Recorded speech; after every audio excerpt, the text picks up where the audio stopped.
Tonight's story, Where Bad Kids Go.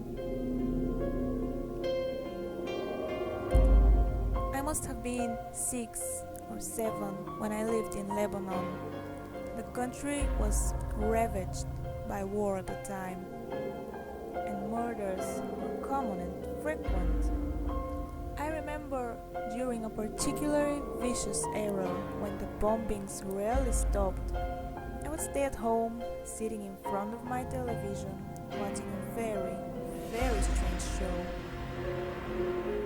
It was a kids' show that lasted about 30 minutes and contained strange and sinister images.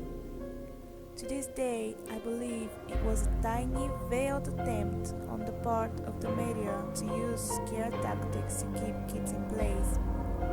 Because the moral of every episode revolved around very uptight ideologies, stuff like bad kids stay up late, bad kids have their hands under the covers when they sleep, bad kids steal food from the fridge at night.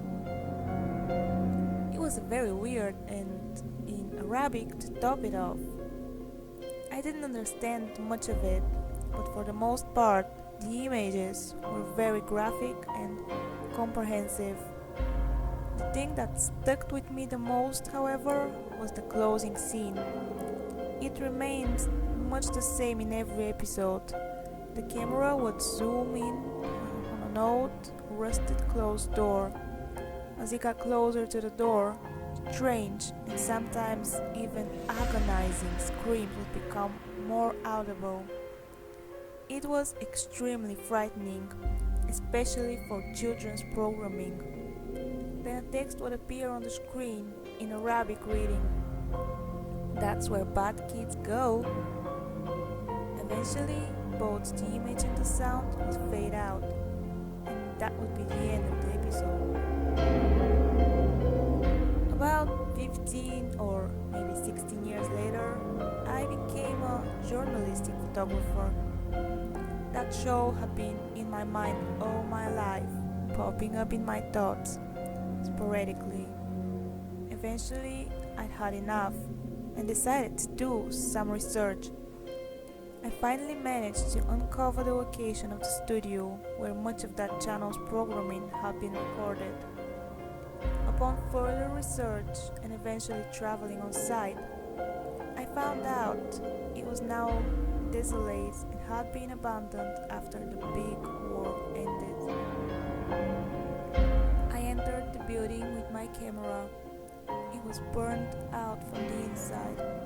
Either a fire had broken or something had wanted to incinerate all of the wooden furniture.